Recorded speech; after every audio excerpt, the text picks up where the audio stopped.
आज हम करेंगे डिविजिबिलिटी रूल फ्रॉम 2 to 25। बच्चे मैं पहले 1 से 10 तक के करवाऊंगी, उसमें जो इंटर रिलेटेड है और एक साथ में समझने वाले हैं वो एक साथ करेंगे। जैसे कि पहले 2, 4 और 8 का करेंगे, क्योंकि 2, 4, 8 जो है ये इंटर रिलेटेड है। फॉर एग्जाम्पल अगर मैं बात करूं, हमारे पास एक नंबर है, छोटा नंबर ले रही हूँ पहले मैं। तो पहले जो नंबर मैंने लिया है वो है 3, 2, 4। अब अगर मैं टू का डिविजिबिलिटी रूल देखना है तो मैंने सिर्फ लास्ट डिजिट देखना है कि क्या लास्ट जो डिजिट है क्या वो 2 के टेबल पे जाता है। अगर वो जा रहा है तो it's the whole number is divisible by 2। वही अगर मैंने 4 का डिविजिबिलिटी रूल देखना है तो मैंने लास्ट 2 डिजिट देखूंगी, क्या लास्ट 2 डिजिट क्या हमारे 4 के टेबल पे जाती हैं। अगर जा रहा है तो ये whole number is divisible by 4। वही अगर मैंने 8 का देखना है तो मेरे को 3 नंबर देखने पड़ेंगे लास्ट के, क्या वो 8 के टेबल पे जा रहे हैं। अगर जा रहे हैं तो इट इज डिविजिबल बाय 8। तो बेसिकली मैंने इस पे क्या देखना होगा, 1 लास्ट डिजिट, इस पे 2, और इसमें कितने, 3। फॉर एग्जाम्पल मेरे पास एक बहुत बड़ा नंबर है, मीनस सेंस अगर मैं कह दूं यहाँ पे 4, 3, 2, 1, 6, 5, 6, 7, 8। तो क्या ये 2 पे डिविजिबल है। मैंने लास्ट नंबर देखा कि हाँ 8 तो 2 के टेबल पे जाता है तो ये डिविजिबल बाय 2 है। 4 के लिए मैं क्या करूंगी, लास्ट 2 डिजिट देखे 78 को मैं 4 के साथ डिवाइड करके देखूंगी बच्चे। जब मैं डिवाइड करूंगी तो ये पहले 1 पे जाएगा, पीछे क्या बचा मेरे पास 3, 3, 38। 38 क्या 4 के टेबल पे जाता है, नहीं 30। ये पॉइंट्स में आएगा, कुछ पॉइंट्स में आ गया तो मतलब ये कंप्लीटली डिविजिबल बाय 4 नहीं है।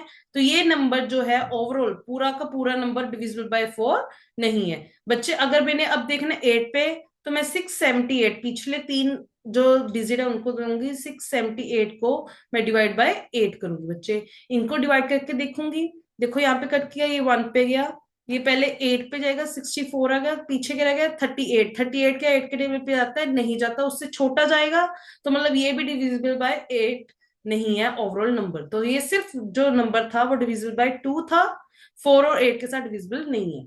तो ये था बच्चे इसका रूल। उसके बाद अब 3 और 9 की बात करूंगी, ये तो सबसे इजी वाला। जितने भी हमारे पास डिजिट लिखे जाए, मतलब सपोज करो एक नंबर है मेरे पास ओवरऑल 4, 3, 2, 1, 5, 6, और मैंने पूछ लिया क्या ये डिविजिबल बाय 3 या फिर 9 है। दोनों का एक रूल सेम है, एक 9 के लिए एक एक्स्ट्रा रूल भी है। आपने कैसे देखना है, 3 के केस में इन सभी जो डिजिट है इनको ऐड कर दो, मतलब 4 + 3 + 1 + 5 + 6 करो। ये क्या बन गया, 7, 9, 10, 15, 21। अब देखो क्या 21 3 के टेबल पे जाता है, यस जाता है, तो इट इज डिविजिबल बाय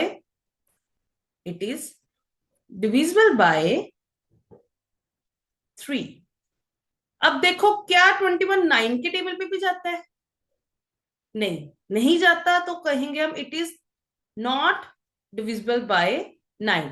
दूसरा मेथड क्या है बच्चे, 9 के लिए एक छोटी सी एग्जांपल ले रही हूँ मैं, कोई छोटा नंबर ले रही हूँ। फॉर एग्जांपल मैंने ले लिया 324।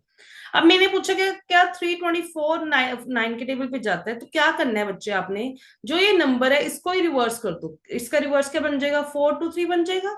अब इस नंबर में जो ओरिजिनल नंबर है उसको माइनस कर दो, कर दिया, तो ये क्या बन जाएगा मेरा 99। देखो अब क्या 99 9 के टेबल पे जाता है, यस जा रहा है, तो ये नंबर है डिविजिबल बाय 9। मैंने क्या किया बच्चे, नंबर को अपने ही रिवर्स जो नंबर है उसके साथ क्या कर दिया बच्चे, माइनस। नेक्स्ट 5 का रूल तो बड़ी सिंपल है, लास्ट में 0 होना चाहिए या फिर 5। फॉर एग्जाम्पल अगर यहाँ पे मैं नंबर ले 5 0 0 0 1 1 0 0 1 0 0 5 0 0, मैं पूछूं क्या ये डिविजिबल बाय 5 है, हाँ जी है। क्यों है, क्योंकि लास्ट डिजिट क्या है हमारा 0। वही यहाँ पर मैं 5 ऐड कर दिया। अब पूछ लिया क्या ये डिविजिबल बाय 5 है, आपको यस मैम, क्यों लास्ट में क्या लगा हुआ है 5, क्योंकि मैंने कहा कि लास्ट में चाहे 0 लगा हो चाहे 5 लगा हो तो वो डिविजिबल बाय 5 होगा। अब 6 का डिविजिबिलिटी रूल क्या है बच्चे, अब 6 का स्पेशली कोई नहीं है डिविजिबिलिटी रूल। अब देखो 6 के जो फैक्टर्स है वो क्या है, ये किससे बनता है, 2 × 3 क्या बनता है हमारा 6। 2 का डिविजिबिलिटी रूल क्या था, अब मैंने सिर्फ लास्ट डिजिट नंबर देखना है ना। वही 3 क्या था, सम ऑफ ऑल डिजिट। तो आपके पास अगर मैं चार ऑप्शन दे दूं, सपोज करो कोई भी चार ऑप्शन दे दी और मैंने पूछ लिया क्या वो सिक्स के साथ डिविजिबल है, कोई नंबर ले लिया जैसे 3 2 1 6 ये ले लिया। अब इसमें पहले तो मैं देखूं टू का डिविजिबिलिटी क्या, लास्ट नंबर टू के टेबल पे जा रहा है। अब देखो यहाँ पे जितने भी नंबर है सपोज करो सभी के पीछे 6 6 6 लिखा हुआ है, तो आप कहोगे यार ये तो सभी टू के टेबल पे जा रहे हैं, ये कैसे पता लगा? तो एक जो नेक्स्ट वाला नंबर है वो हमारी हेल्प करेगा। अब देखो थ्री के साथ कैसे करते हैं, इन सबको ऐड करना पड़ता है। 4 + 3 7, 7 + 3 9, 9 + 1 10, 10 + 6 16। तो 16 तो थ्री के टेबल पे जाता नहीं, ऐसे फर्स्ट ऑप्शन चली जाएगी। ऐसे आप देखना ऐड करके आपकी अलग अलग नंबर्स आएंगे, फाइनली कोई एक नंबर होगा जो जिनका ऐड करके ऐसा नंबर मिलेगा जो थ्री पे डिविजिबल होगा, वही हमारा फाइनल आंसर होगा बच्चे। अब सेवन का डिविजिबिलिटी रूल बच्चे, सेवन का डिविजिबिलिटी रूल में हमें ये बताया गया है कि मतलब लाइक इसके दो मेथड है करने के।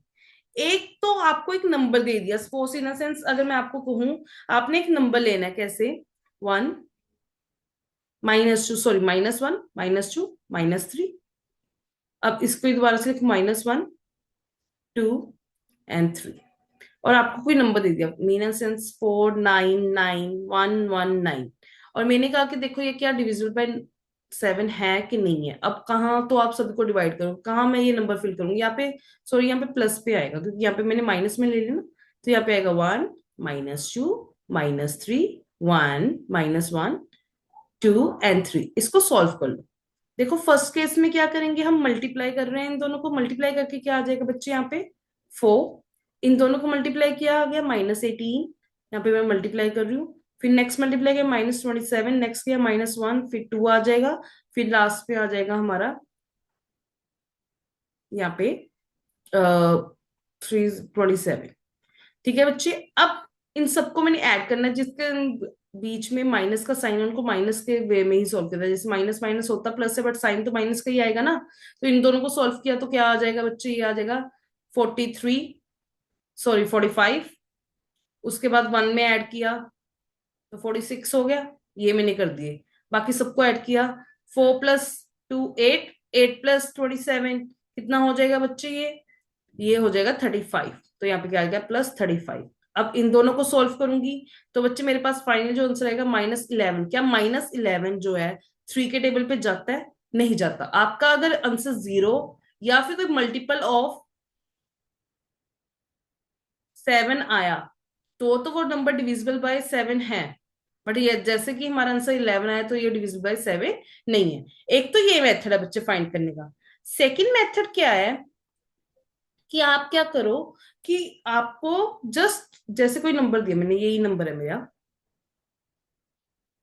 लास्ट नंबर को 2 के साथ मल्टीप्लाई कर दो, कर दिया मैम।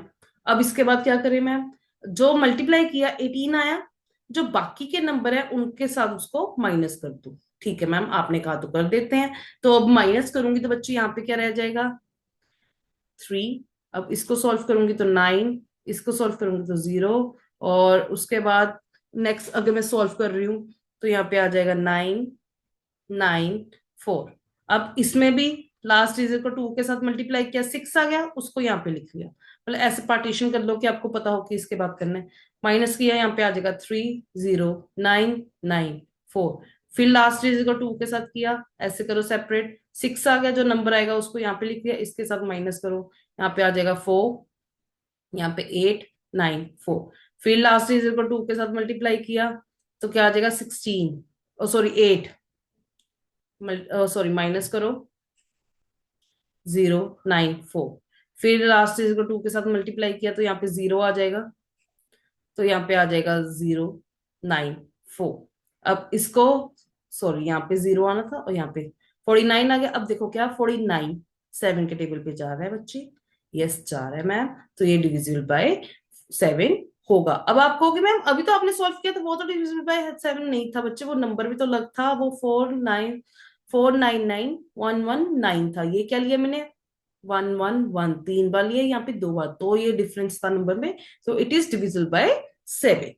अब नेक्स्ट देखते हैं बच्चे, 9 का और 10 का डिविजिबिलिटी रूल इजी है। 9 का डिविजिबिलिटी रूल क्या है बच्चे, एक तो वही मैंने आपको समझाया ही है कि एक तो आपने सम ऑफ ऑल डिजिट करना है,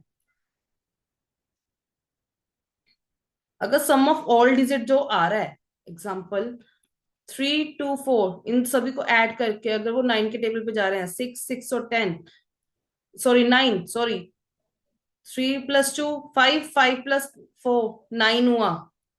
9 क्या 9 के टेबल पे जा रहा है, जा रहा है, तो ये ओवरऑल नंबर डिविजिबल बाय 9 है। दूसरा मेथड क्या है, इस नंबर को, ये नंबर लो, इसको रिवर्स करो, और जो आंसर आएगा रिवर्स को माइनस कर दो ओरिजिनल नंबर के साथ, और देखो क्या जीरो या फिर मल्टीपल ऑफ 9 आ रहा है। अगर आ रहा है तो वो मल्टीप्लाई बाय 9 होगा।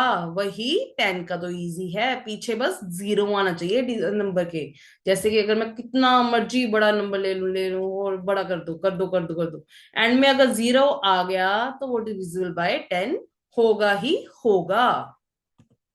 नेक्स्ट 11 का डिविजिबिलिटी रूल। बच्चे 11 का तो डिविजिबिलिटी रूल इजी है, देखो दो हैं, बट मेरे को ये वाला अच्छा लगता है जिसमें हम कहते हैं कि जितने भी हमारे ऑड नंबर्स हैं, ऑड नंबर इन सेंस उनको मैनेज करना है हमने इवन नंबर के साथ, और जो आंसर आना चाहिए वो जीरो या फिर मल्टीपल ऑफ 11 होना चाहिए।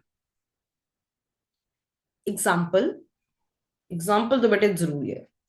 जैसे मैंने यहाँ पे लिखा 1 2 3 4 3 2 1 लिख दिया। यहाँ पे ऑड नंबर 1, ये हो गया, ये हो गया, ये इनको लग ले लो, तो ये क्या बन जाएगा बच्चे, 1 3 3 1। इसको माइनस कर दो, मतलब इन सबके ऐड करके इनको माइनस करना है जो इवन वाले नंबर है। 2 + 4 + 2, तो क्या होगा बच्चे, ये इनको करूंगी मैं सॉल्व, तो यहाँ पे 8 आ गया, -8 आ गया, तो क्या आएगा ओवरऑल से जीरो। अगर यहाँ पे जीरो आ गया तो इट इज डिविजिबल बाय 11। एक एग्जाम्पल और ले लो।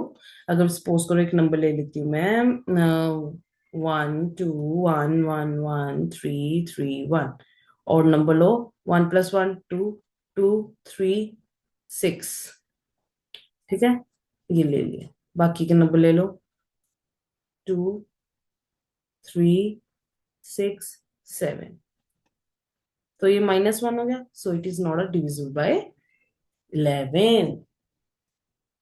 अब जो 12 से लेके ये मैंने नंबर लिए 12 14 15 18 और 20, अब हमें पता है कि ये इनके फैक्टर्स बन सकते हैं। जैसे इसके फैक्टर क्या है, 3 × 4 करेंगे तो हमें पता है ना कि 12 बन सकता है बच्चे।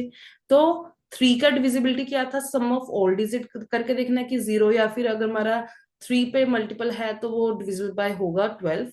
वैसे ही आपने 4 पे करके देखना है। 4 का डिविजिबिलिटी रूल क्या था, लास्ट की 2 डिजिट देखनी है, अगर वो जाएंगी तो ओवरऑल आपने ये देखो 12 वाले केस में आपको दोनों देखने पड़ेगी कि वो 3 पे भी डिविजिबल होना चाहिए, 4 पे भी डिविजिबल होना चाहिए, वही आंसर हमारा होगा। वही 7 के लिए क्या आएगा, 7 × 2। 7 का डिविजिबिलिटी रूल क्या किया था हमने, कि लास्ट वाली जो डिजिट है उसमें 2 ऐड करी जाओ और अगले वाली डिजिट्स में माइनस करते जाओ। और 2 का क्या था कि लास्ट डिजिट देखो सिर्फ। ये दोनों जिस पे एप्लीकेबल होंगे वही नंबर जो है 14 पे डिविजिबल होगा। 15 का डिविजिबिलिटी रूल क्या होगा, 3 × 5 करके देखते हैं, तो 3 और 5 का जो डिविजिबिलिटी रूल है उस पे दोनों ही एप्लीकेबल होते हुए कोई नंबर आएगा तो वो 15 पे डिविजिबल होएगा। वही 9 के लिए, 9 × 2, 9 का क्या था, सम ऑफ ऑल डिजिट, या फिर रिवर्स नंबर को ओरिजिनल नंबर के साथ माइनस करके देखा, वो जीरो या फिर मल्टीपल ऑफ 9 आ गया तो हो जाएगा। 2 का लास्ट डिजिट देखा। 20 के लिए क्या करेंगे बच्चे, ये 2 × 10 कर लो, चाहे वही 2 पे जाना चाहिए और पीछे जीरो जरूर आना चाहिए, बस ये देखना है। ये तो इजी थे। एग्जाम्पल करके दिखा देती हूँ आपको एक एग्जाम्पल इन सेंस। अगर यहाँ पे मैं ले लेती हूँ नंबर 4 4 0, देखा, अब मैं इस नंबर को कहूंगी ये किस किस पे डिविजिबल है। सबसे पहले 12 पे डिविजिबल होने के लिए 3 पे, मतलब इन सब का सम जो है वो 3 पे जाना चाहिए। तो इन सब 4 + 4 8, 8 + 0 8, तो ये तो पहले नंबर तो ये हो ही नहीं सकता। क्यों, क्योंकि जब 3 पे डिविजिबल नहीं हुआ तो 4 पे तो देखने का कोई मतलब ही नहीं बनता। अब 14 के केस में 7 और 2 का, देखो 2 पे तो जा रहा है। 7 का डिविजिबिलिटी रूल क्या था कि लास्ट नंबर को 2 के साथ मल्टीप्लाई किया और उसको आगे वाले नंबर के साथ लिख के यहाँ पे लिखा, तो 44 के 7 के टेबल पे जाता है, नहीं। तो इन अ सेंस 4 4 0 भी 14 के टेबल पे नहीं जा रहा। और 15 का डिविजिबिलिटी रूल वही था कि पहले वो 3 के टेबल पे जाना चाहिए और 5 के, तो ये पहले वाले पे 3 पे जा ही नहीं रहा, तो ये वाला केस भी नहीं हो सकता बच्चे। अब देखो 18 कैसे बनता है, 3 into 3 करूं तो भी 9 बनता है, तो पहली मैं देख चुकी हूँ कि 3 पे नहीं जा सकता, तो ये 18 पे भी नहीं जाएगा। लास्ट बचा 20। तो देखो बच्चे, अब ये 2 पे जाना चाहिए। हमने अब पहले देखा था कि हाँ लास्ट पे 2 0 था, तो ये 2 के टेबल पे जा सकता है। और 10 का डिविजिबिलिटी रूल क्या था, लास्ट में 0 होना चाहिए यहाँ। तो मीन सेंस कि ये सिर्फ जो नंबर है 440, ये किस पे डिविजिबल है, ओनली इन 20। समझ आया बच्चे? अब 13 का डिविजिबिलिटी रूल क्या है बच्चे, इसके लिए हमने वही आपको ट्रिक अपनानी पड़ेगी। 1 4 3 -1 -4 -3। एग्जाम्पल 9 1 6 9 1 1 7, इनके नीचे ये वैल्यूज लिख लो।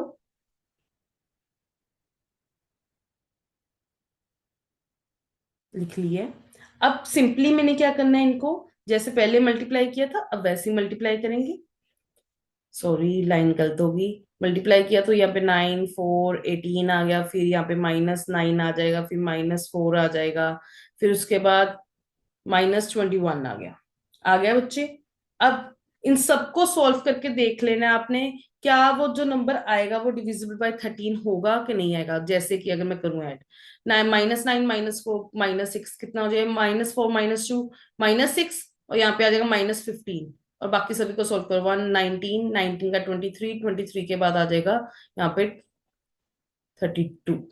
अब इनको सॉल्व करूंगी तो आ जाएगा ये 12 में से 5 गए बच्चे, 7 रह जाएगा। और पीछे एक वैल्यू सॉल्व करूंगी तो 17। क्या 17 13 के टेबल पे जाता है, नहीं। तो it is, this number is not divisible by, this number is not divisible by 13। अब 21 22 24 और 25 इनका भी सेम डिविजिबिलिटी रूल है। 21 कैसे बनता है, 7 into 3। 7 और 3 का डिविजिबिलिटी रूल देखोगे, इसमें 2 और 11 का डिविजिबिलिटी रूल देखोगे। ये कैसे बनता है हमारा, ये बनेगा अपना 7, सॉरी 8 into 3 करके। इसमें इन दोनों का डिविजिबिलिटी रूल देखना। और इस केस में आपने, जैसे 5 के केस में क्या था कि लास्ट डिजिट 0 या फिर 5 होनी चाहिए, 25 के केस में आपने लास्ट 2 डिजिट देखनी है, या फिर आप 5 into 5 भी करके देख लो, वही बात होगी ना। अब इसमें 2 टाइम्स आपने डिजिट देखनी है, उसमें सिर्फ हम लास्ट डिजिट देखते थे 5 में। 5 में सिर्फ हम लास्ट डिजिट देखते थे, जैसे 4 5 0 6 है, 0 5, तो उसमें सिर्फ लास्ट डिजिट देखते हैं। बट 25 के लिए हमने लास्ट 2 डिजिट देखनी है, क्या वो 25 के टेबल पे जाती है। अब देखो, अगर मैं 0 5 लिख रही हूँ तो वो 25 के टेबल पे जाएगा, नहीं जाएगा। तो ये वैसे ही नंबर जो है हमारा डिविजिबल बाय 25 नहीं है बच्चे। एक बार मैं आपके लिए लिख देती हूँ, जो 25 के लिए डिविजिबल होंगे वो नंबर लास्ट में 0 0 होने चाहिए, या फिर 25 होना चाहिए, या फिर 50 होना चाहिए, या फिर 75 and so on. Got it? उसके बाद 23 का डिविजिबिलिटी रूल बच्चे। 23 का जो डिविजिबिलिटी रूल है, इसमें क्या है कि आपके पास कोई नंबर है, सपोज इन सेंस ये नंबर है, जो लास्ट नंबर है क्या है बच्चे, उसको डिविजिबल बाय 7 करना है। तो क्या बन गया ये 21। जो नंबर आया उसको आगे वाले 2 नंबर है उनके साथ ऐड कर दो, क्या बन गया ये 69। और देखो, क्या 69 23 के टेबल पे जाता है, यस जाता है। ये 23 टू सॉरी 3 कितना होता है, 69। तो मैं कह सकती हूँ जो ये मेरा नंबर है 483, इट इज डिविजिबल बाय 23। मैंने क्या किया, दोबारा से बता देती हूँ, जो लास्ट डिजिट है उसको मल्टीप्लाई किया मैंने 2 के साथ, और जो आंसर आया है रिमेनिंग डिजिट के साथ, जो रिमेनिंग डिजिट मेरे पास बच्चे थे बच्चे, उनके साथ ऐड कर दिया। समझ आया?